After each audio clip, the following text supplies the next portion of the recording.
Caleb Rook Vance checked his rearview mirror for the fourth time in a single mile, his eyes narrowing behind his sunglasses, not at the glare of the California sun, but at the paranoia that had become his constant passenger. The stretch of Route 66 winding through the outskirts of San Bernardino was usually his sanctuary, a place where the roar of his customized Harley-Davidson diner could drown out the noise of the world. But today, the vibration of the V-twin engine felt less like a heartbeat and more like a warning. He wasn't running drugs, guns, or dirty money for the club this time. He was carrying a secret far more dangerous, one that could strip the leather cut from his back and leave him bleeding in the dirt. As he banked the heavy bike toward the gravel lot of Sal's diner, kicking up a cloud of dry dust that coated his boots, he knew he was crossing a line that offered no return ticket. He killed the engine, the silence of the high desert rushing back in to fill the void left by the exhaust. He sat there for a moment, gripping the handlebars, his knuckles white against the black leather of his gloves. He knew the rules better than anyone.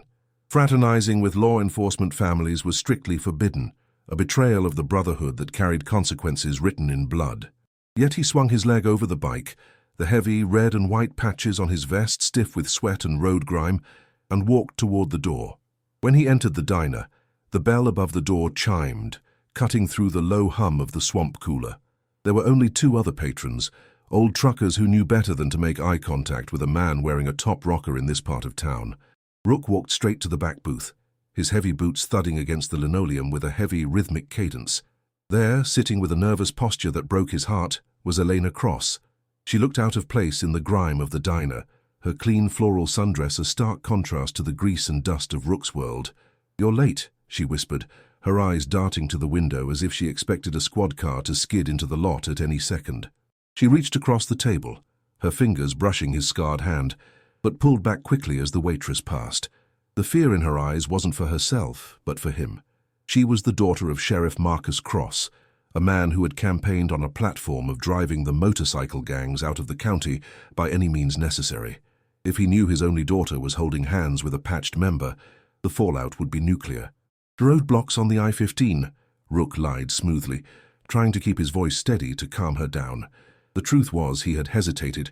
He had sat in his driveway for 10 minutes, debating whether to turn around and save them both the inevitable pain. "It's getting hotter out there, Eleanor. Your dad has deputies patrolling routes we haven't used in years. He knows something is moving, or he's just trying to squeeze us until we pop." Elena took a sip of her iced tea, the glass trembling slightly in her hand, the ice clinking softly. "It's not just the patrols, Caleb. I heard him on the phone last night. He's planning a sweep. He has a list of names, and yours was on it. He's looking for anything. An expired tag, a broken taillight, a parking ticket, just to haul you guys in and sweat you." She looked at him with an intensity that stripped away his tough exterior. "He's obsessed. He says the club is a cancer that he has to cut out." Rook leaned back, the leather of his vest creaking against the vinyl booth. He loved this woman. It wasn't a casual fling or a biker groupie situation. It was a deep, aching connection that had started 6 months ago when he helped her change a tire on a deserted stretch of highway, not knowing who she was. "We're not saints, Eleanor. You know that. But we aren't what he says we are either. We have a code. We have loyalty." He defended his life, even though he knew that to her father, he was just a thug on 2 wheels. "Loyalty," she repeated, the word tasting bitter on her tongue. "Does that loyalty extend to me? If my father comes for me because I'm with you, will your brothers stand beside you? Or will they tell you to cut me loose because I'm a liability?" Her question hung in the air, heavy and suffocating like the smog over the valley. It was the question Rook had been avoiding for months. The club came first. That was the rule. Women, especially civilians related to cops, were secondary. "So you know the answer to that," Rook said quietly, looking away at the dust motes dancing in the light. "The patch protects the patch, but that doesn't mean I won't protect you." It was a promise he wasn't sure he could keep, and the uncertainty gnawed at his gut. He was a sergeant-at-arms. His duty was to the club's security. Loving the sheriff's daughter was the biggest security breach imaginable. Suddenly the radio behind the counter crackled with a news bulletin about a crackdown on organized motorcycle gangs in the Inland Empire. The cook turned up the volume, casting a wary glance at Rook. The atmosphere in the diner shifted instantly from indifferent to hostile. Rook felt the hairs on the back of his neck stand up. It was a reminder that outside of their bubble, the world was closing in on them from all sides.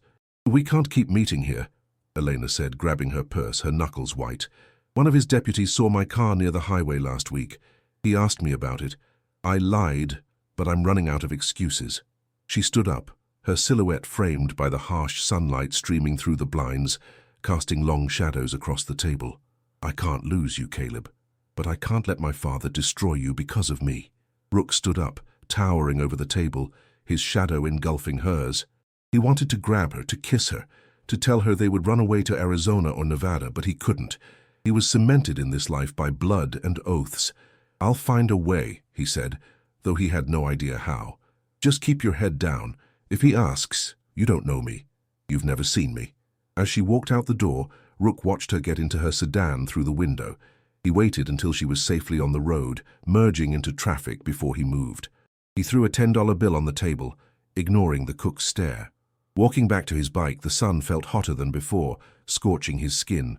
He put on his helmet, the darkness of the visor shielding his eyes, but it couldn't hide the sinking feeling in his chest. He kicked the Harley to life, the engine roaring like a beast waking up from a slumber. As he pulled onto the highway, a black sheriff's cruiser passed him going the opposite direction. Rook saw the deputy's head turn, tracking him, the mirrored sunglasses reflecting Rook's own image back at him. It wasn't Sheriff Cross, but it was one of his dogs. The hunt was on. Rook accelerated, weaving through traffic with reckless precision, pushing the bike to its limit.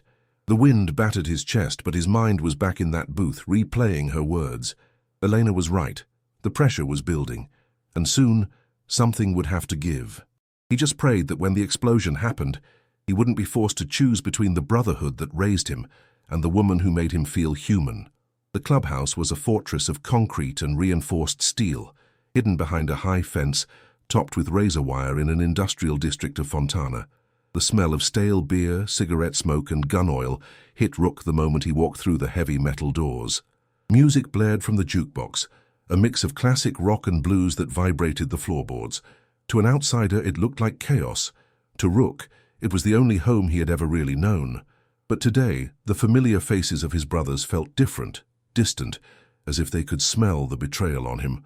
Big Mike, the chapter president, sat at the head of the long oak table in the church room, cleaning a large knife with a rhythmic scraping sound. He didn't look up when Rook entered. "You've been scarce, Rook," Mike grunted, his voice like gravel. "Missed the morning briefing, that ain't like you." The accusation was subtle, but in their world, subtlety was often a prelude to violence. Rook kept his face neutral, hanging his helmet on the rack. "Bike trouble," he lied again. "Carburetor was acting up, had to run it down the highway to clear the lines." It was a weak excuse for a mechanic as skilled as him, and he saw Mike's eyes flick up, sharp and assessing. The president wasn't a fool. He knew when a man was distracted. "Fix it," Mike said, finally sheathing the knife. "Sheriff Cross is stepping up his game. He raided the Mongols' spot in Riverside last night, tore the place apart. We're next. I need every man focused, no distractions, no loose ends." He emphasized the last words, staring directly at Rook. It felt like a warning, a sign that perhaps the secrets weren't as hidden as Rook thought. Later that evening, the bar area filled up as the rest of the members rolled in from their day jobs or hustles. The mood was tense. The news of the raids had everyone on edge. Men were checking their sidearms, whispering in corners, and eyeing the security monitors. Rook stood at the bar, nursing a beer he didn't want, watching the door. Every time it opened, he expected to see a SWAT team. "Hey, brother," a voice said beside him. It was Jax, a younger member who looked up to Rook. "You hear about the checkpoint on Baseline Road? They're stopping every bike, harassing civilians too. I heard they pulled over a girl in a red sedan, tore her car apart looking for contraband." Rook's heart stopped. Elena drove a red sedan.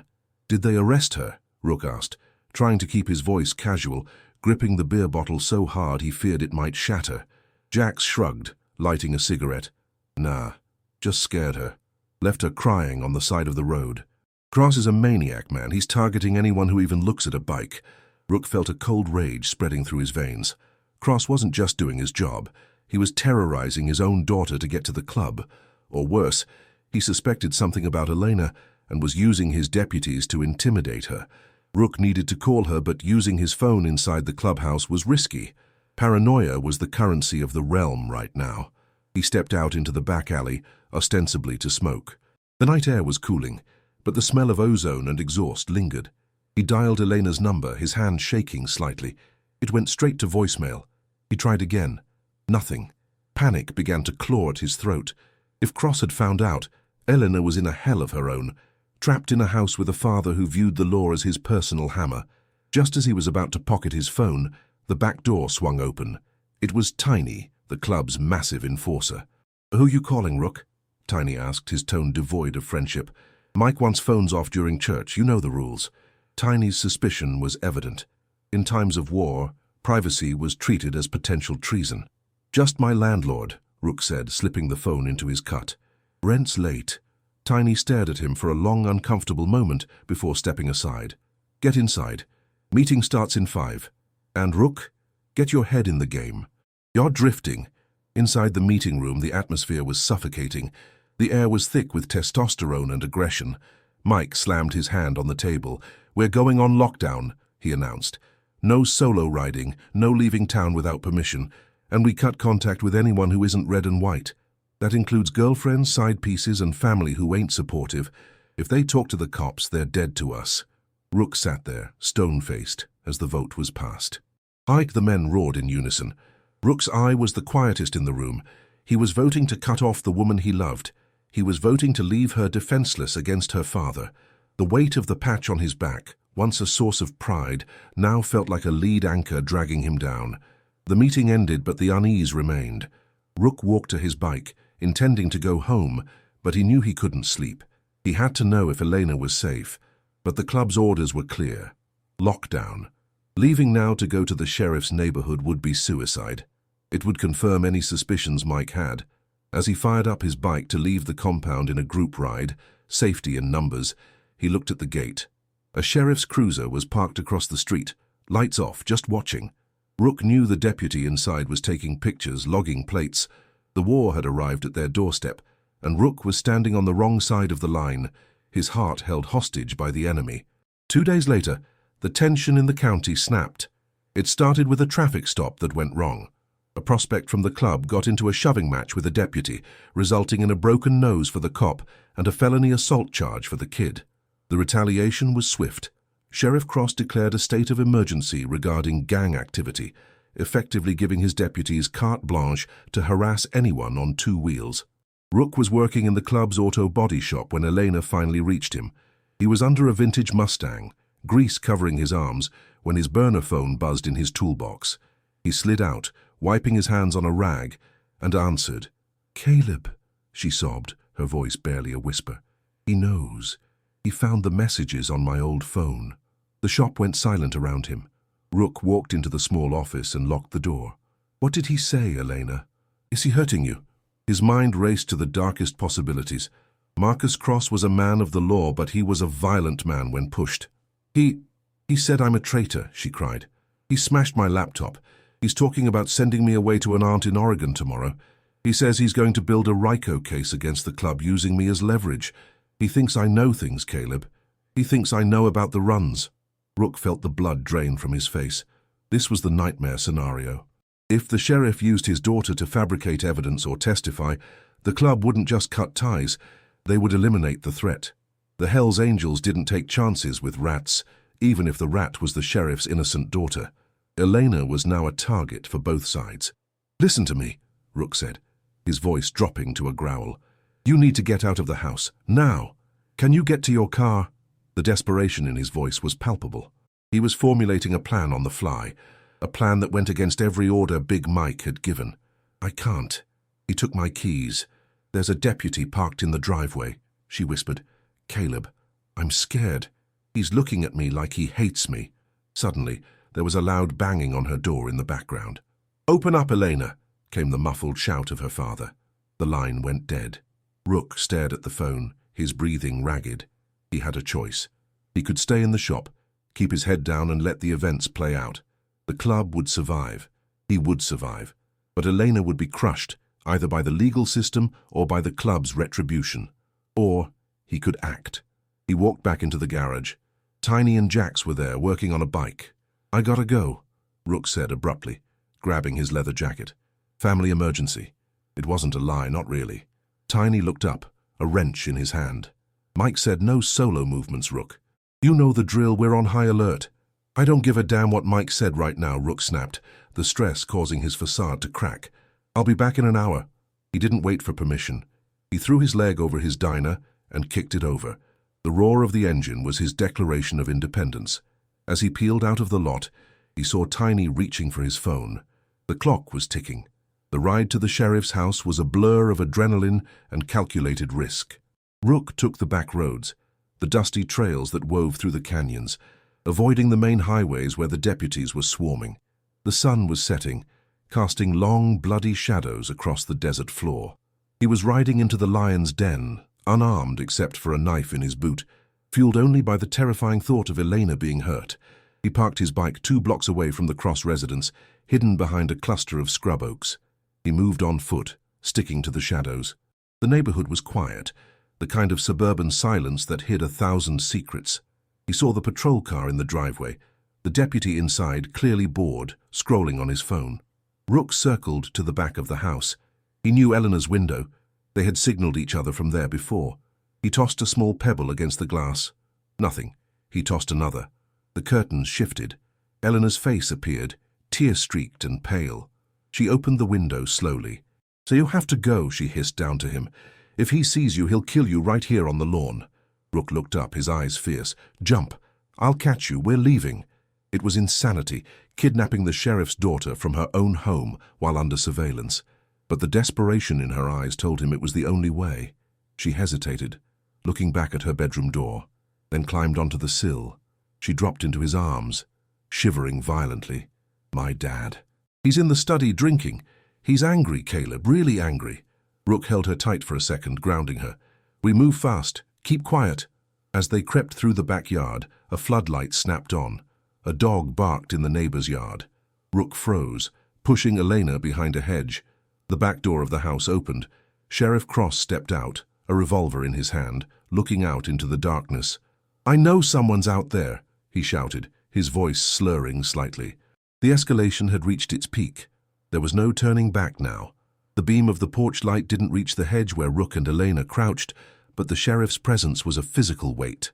Marcus Cross stood on the patio, scanning the yard with the paranoid intensity of a man losing control.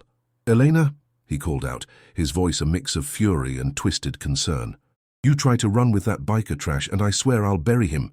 Rook clamped a hand over Elena's mouth to stifle her sob. He could feel her heart hammering against his chest like a trapped bird. They waited, frozen, until Cross finally cursed, spat on the concrete and went back inside, slamming the sliding glass door. "Let's move," Rook whispered. They sprinted low across the grass, vaulting the back fence into the alleyway. When they reached the bike, Rook handed Elena his spare helmet. "Put this on, wrap your arms around me and don't let go, no matter how fast I drive." She nodded, her hands shaking so badly she could barely buckle the strap. As she mounted the bike behind him, Rook felt the finality of the moment.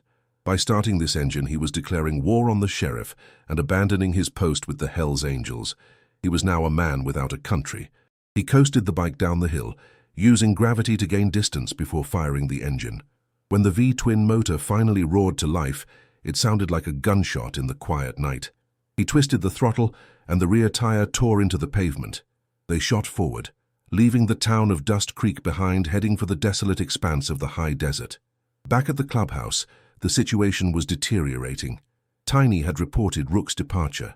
Big Mike smashed a beer bottle against the wall. "He left during a lockdown?" Mike roared. "After we specifically said no loose ends?" The betrayal cut deep. To the club, obedience was survival. Rook's disappearance wasn't just insubordination. It looked like he was turning, or worse, making a deal. Rook rode hard, the wind whipping past them. He knew the main roads would be blocked soon. Cross would check Elena's room, find it empty, and put out an APB on Rook's bike within minutes. Rook turned off the highway onto an old service road that cut through the wind farms. The giant turbines spun slowly in the moonlight, eerie sentinels witnessing their flight. "Where are we going?" Elena shouted over the wind. "I have a place," Rook yelled back. "Old safe house off the grid." It was a lie. It wasn't a safe house. It was an abandoned mechanic's shed his uncle used to own, miles from civilization. It had no water, no power, but it had walls. Suddenly, blue and red lights flashed in his rearview mirror. A deputy had spotted them coming off the access road. The siren wailed, piercing the night. "Hold on!" Rook shouted. He dropped a gear and gunned it, the Harley surging forward. This wasn't a joyride, this was a chase for their lives. The cruiser was fast, but Rook knew the terrain. He swerved off the pavement onto a dirt trail, the heavy bike sliding dangerously in the sand. Elena screamed, tightening her grip. The cruiser skidded to a halt, unable to follow into the rough terrain. Rook didn't look back. He rode deeper into the darkness, the headlight cutting a frantic path through the brush. They arrived at the shed an hour later, covered in dust and shivering from the desert cold. Rook kicked the door open and wheeled the bike inside. The place was full of cobwebs and old tires. He helped Elena off the bike. She collapsed onto an old crate, weeping. "We can't go back," she said. "He'll put you in prison forever." Rook paced the small room. He checked his phone. 20 missed calls from Big Mike. One text from Tiny, "Don't come back. You're done." The words hit him harder than a punch. He had been stripped of his patch in absentia. He was out bad. That meant if the cops didn't get him, his former brothers would be hunting him to strip his tattoos and reclaim club property. "I know," Rook said, his voice hollow. He took off his cut, the leather vest that had defined his identity for 10 years, and looked at it. The Death Head logo stared back at him. He folded it carefully and set it on the workbench.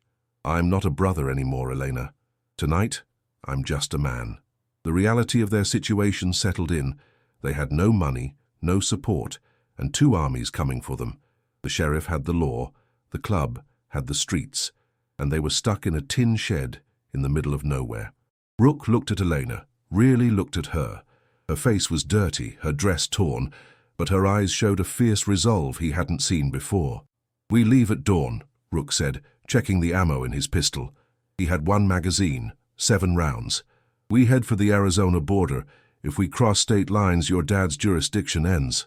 It was a slim hope, but it was all they had. Outside, the wind howled, sounding like the distant roar of motorcycles. Rook sat by the door, gun in hand, watching the horizon. He knew the peace wouldn't last. The break had happened. Now came the fall. The night in the desert was unforgiving. Temperatures plummeted, and the tin shed offered little insulation against the biting cold. Rook gave Elena his leather jacket, leaving himself in just a t-shirt, shivering against the metal doorframe. Neither of them slept. Every rustle of the sagebrush outside sounded like footsteps.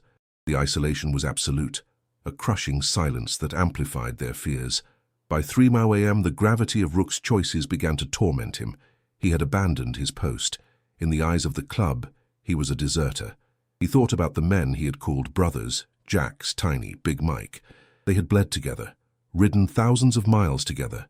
Now they were likely discussing how to deal with him.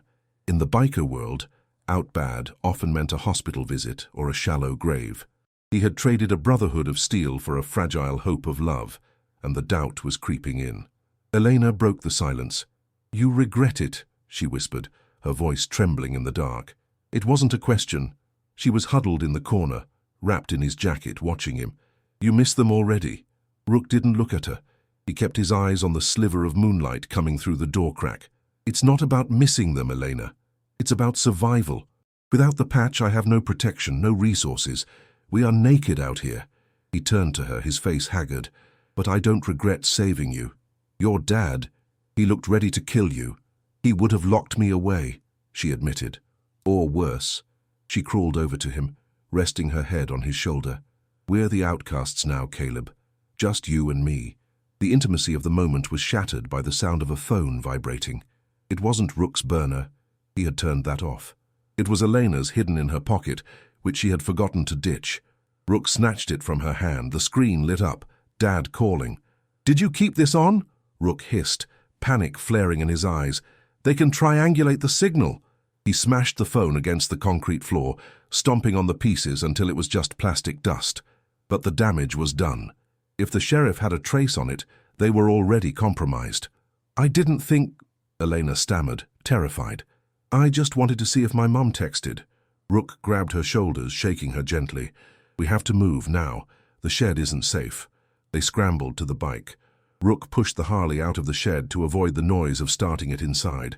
The desert was bathed in a ghostly blue light. He scanned the horizon. To the north, a dust cloud was rising. Vehicles were approaching fast, not on the road, but cutting across the scrub. "Is it the police?" Elena asked, climbing on. Rook squinted. He saw the distinct silhouette of high handlebars against the sky. Multiple bikes. "No," Rook said, his stomach dropping. "It's the club." They had tracked him. Maybe they had a tracker on his bike he didn't know about, or maybe they just knew his hiding spots. Rook started the engine. It roared to life, shattering the silence.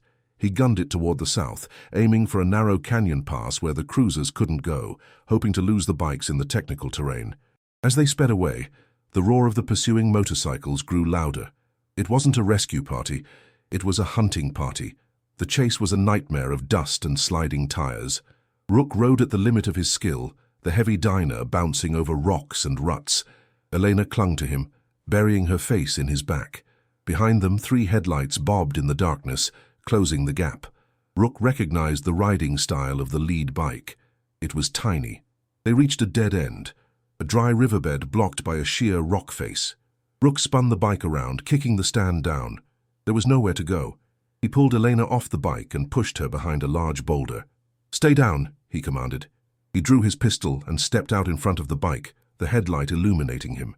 The 3 pursuers skidded to a halt 10 yards away. They killed their engines.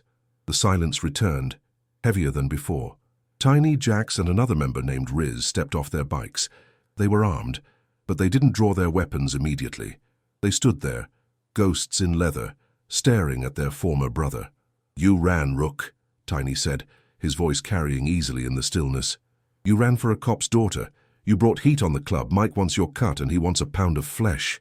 Rook stood his ground, the gun lowered but ready. "She's innocent, Tiny. Cross was going to hurt her.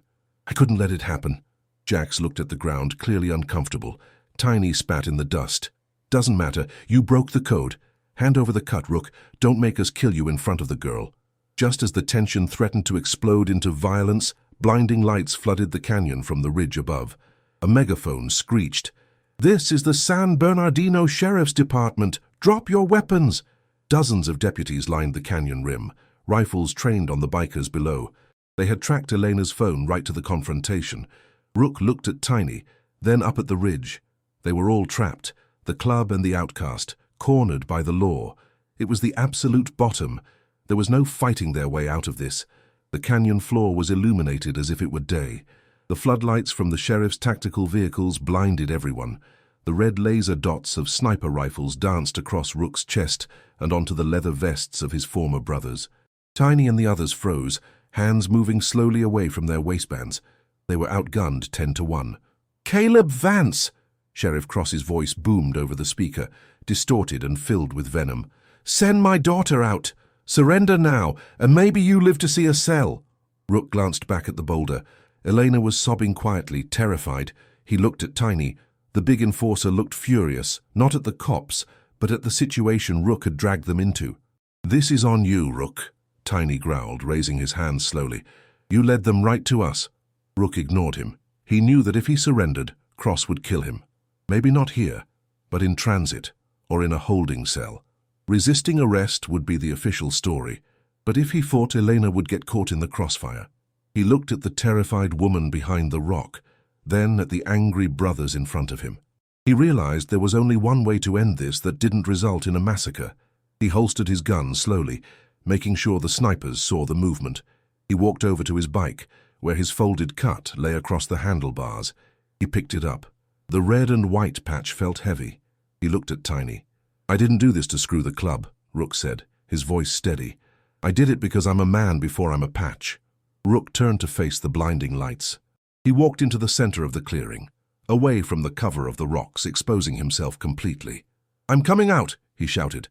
"Elena is safe. She had nothing to do with this." "Come forward with your hands on your head," Cross screamed. Rook stopped. He looked back at Elena, who had peeked out. "Stay there," he mouthed. Then he did the unthinkable. He held his cut, the symbol of his life, his identity, his protection, in both hands. He knelt in the dust and laid it gently on the ground. He stripped off his t-shirt, standing bare-chested in the freezing wind, his tattoos exposed. He was shedding his armor. "I am unarmed," Rook yelled. "I am the only one you want. Let the others go. Let her go." Sheriff Cross stepped to the edge of the ridge, a megaphone in hand. "You think you dictate terms, boy? I'm taking you all down." But then something shifted. The deputies on the ridge hesitated. They saw a man unarmed, shielding a woman standing between her and a firing squad. They saw the other bikers, who should have been shooting Rook for betrayal, watching him with a strange look on their faces. Rook stood tall, muscles tensed. He looked directly at where he knew Cross was standing. "If I die honest," Rook roared, the words echoing off the canyon walls. "I broke the rules for love. What's your excuse, Marcus?" "Hate." The line hung in the air. It was a challenge to the sheriff's morality in front of his own men. Tiny, watching from behind, lowered his hands slightly. He saw what Rook was doing. Rook was offering himself as a sacrifice to de-escalate the situation, to save Elena, and ironically, to save the brothers who had come to hunt him. Elena ran out from behind the rock. "Dad, stop!" she screamed, throwing herself against Rook's back, wrapping her arms around him. "If you shoot him, you shoot me." The silence that followed was deafening. The deputies lowered their rifles. Cross was screaming orders to fire, but no one pulled the trigger. The image of the biker, stripped of his colors, but standing with dignity, shielding the crying daughter of the sheriff, broke the narrative Cross had built. Tiny stepped forward, standing next to Rook, then Jax, then Riz. They didn't stand as Hell's Angels defending a member. They stood as men witnessing courage. They formed a human wall around Rook and Elena. "You want him, Sheriff?" Tiny shouted up. "You gotta come through us. And we ain't armed, so you're gonna have to murder us all in cold blood while your body cams are rolling." It was a stalemate. The code had been broken, but a new, deeper loyalty had emerged. Humanity had won over the patch. The standoff lasted for an hour, but the violence never came. The deputies refused to fire on unarmed men, shielding a civilian woman. Sheriff Cross, humiliated and raving, was eventually pulled back by his own undersheriff. The standoff ended not with a bang, but with a negotiation. Rook was arrested, of course. He was handcuffed and shoved into the back of a cruiser, but the rough handling he expected didn't happen. The deputies were quiet, almost respectful. Eleanor was taken into protective custody, but not by her father, by social services, pending an investigation into the sheriff's conduct, which Eleanor's testimony would fuel. 3 months later, the visitation room in the county jail was grey and sterile. Rook sat behind the glass wearing an orange jumpsuit. He looked different without the leather, without the wind in his face. He looked older but lighter. Elena sat on the other side. She looked healthy, her hair cut shorter, a new strength in her posture. She picked up the phone. "They accepted the plea deal," she said, a sad smile on her lips. 2 years for reckless evasion and possession of an unregistered firearm. With time served and good behavior, you'll be out in 18 months. "It's better than dead," Rook said, his voice raspy. "And your dad?" "Forced retirement," she said. "The internal affairs investigation found he was using department resources for personal vendettas. He's gone, Caleb? He can't hurt us anymore." Rook nodded, leaning his forehead against the glass. "And the club?" Eleanor hesitated.